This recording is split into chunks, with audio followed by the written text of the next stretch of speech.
Our powerhouse players, ABC News contributors Chris Christie and Rahm Emanuel. Welcome, gentlemen. And Chris, I'm going to start with you. You have said numerous times the president should just end his quest to overturn the election results, but he continues to dispute it, with 60% of Republicans in the House supporting that Texas case. What's your message to the Republicans?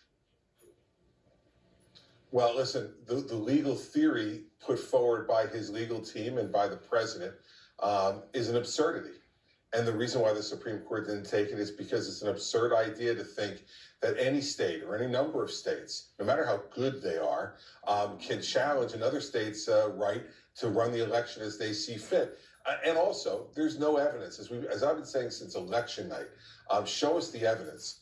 And what's gotten even worse, though, Martha, I think, is the attacks by the president on good, hardworking, decent Republican governors. And you've seen his attitude towards these folks change. And let's think about why. You know, back in September, he said about Doug Ducey, Doug is tough, Doug is strong, Doug is a good governor, the Arizona governor. He said about Brian Kemp back in the summer, that Brian is a capable man, he knows what he's doing, and he's done a very good job as governor. Now, after the election is over and he lost Arizona and Georgia, he says there are rhinos that are working harder against him. He's calling them corrupt. And also telling people things that aren't true. So Chris, what happens to your party? He's talking about signature verification.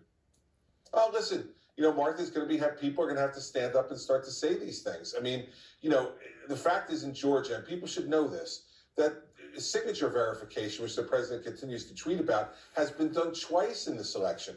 It was done when the application for a mail-in ballot was sent in, and it was done when that mail-in ballot was ultimately sent in. And Governor Kemp has said this, the lieutenant governor has said it, the secretary of state has said it. And so, the reason the Supreme Court is not taking this is not because of a lack of courage. It's for the same reason that every court has thrown this out. It's a lack of evidence and a lack of any type of legal theory that makes any sense. And the worst part, though, is attacking these guys like Brian Kemp, Doug Ducey, and others who are following the Constitution and executing the oath that they took. And Rahm, New Jersey Democrat Bill Pascrell tweeted Friday that Speaker Pelosi should refuse to seat the House Republicans who signed on to the Texas suit. Do you agree? Yeah. Well, no, look, I think the telling sign there, Martha, is 100% is that the Speaker Pelosi hasn't actually responded to that. I don't think that's while Bill Pascrell's fundamentals, a question about their loyalty and sense of what the oath is a legitimate question. I actually think there's a bigger challenge here, and I agree with Chris on this basic point. You have a fundamental problem in the Republican Party. The energy, and I'm trying to remove all of Trump's mechanics because it's deeper than him. He energizes it, but there's a core disbelief in democratic process, in democratic institutions with many, many Republicans, way more than just a loud minority. This has now become a majority, which is frightening. You have two generals who are calling for a coup d'etat. You have people that are attorney generals who are responsible for upholding the law with not just a frivolous lawsuit, who fundamentally don't believe in the results and legitimacy that come from an election. But I also would think that us, as Democrats, I would say that we also have a challenge. While the Republicans don't believe in the democratic process as an institution, and that is really, really threatening. In this election, outside of basically a transactional decision to support Joe Biden to get rid of Donald Trump, Democrats did not do well with the rest of the ballot. We have a fundamental reflection point to look in the mirror and say, why in the worst public health crisis, the worst economic area since the Depression, worst public health in 100 years, that everywhere else in the rest of the ballot, what should have been a transformational election became a transactional election with Joe Biden to get rid of Donald Trump. And both parties have a real lot of soul searching out of this election if we're going to answer the soul question to the United States, because we are at a crossroads as a country. And I think that, if you look at it fundamentally, both parties are talking to very angry people that don't feel, and I think this is legitimate, either seen, heard, or listened to. And that is a fundamental difference to where we were in the last 60 years since World War II as a country, both parties talked to a core group in the middle that believed in America. The energies in both parties now are being driven by people who don't believe that either the economic or political system is giving them legitimacy in being part of that process and are asking in. And Joe Biden's task now is not only to heal the country from a public health and economic crisis, but to heal the country in believing in America. And Chris, I want you to jump in on that. And you talk a lot about what Donald Trump has done and things he has said, but really address this larger issue that Rahm talks about. Well, listen, I think that Rahm is fundamentally correct about his analysis of the election. And this is why I think the Republican Party will move on and move on briskly after the inauguration, because there's a lot of good things to move on from.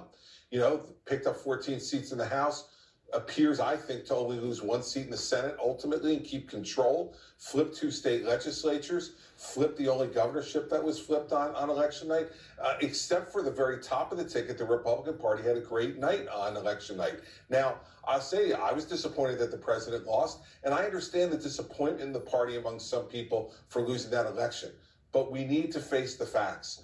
Elections have consequences, and in the same way Democrats were horribly disappointed by Donald Trump's victory 4 years ago over Hillary Clinton in what was actually a closer election than this one from a popular vote perspective, and the same margin from an electoral college perspective.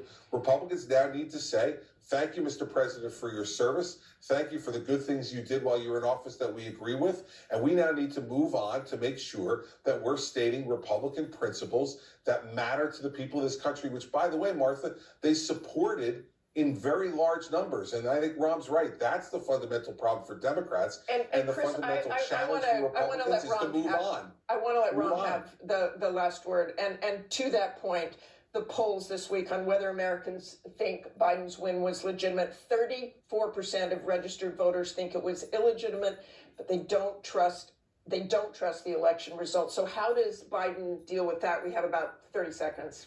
I think there's a multiple way. One, show that the government and he can attack the vaccine.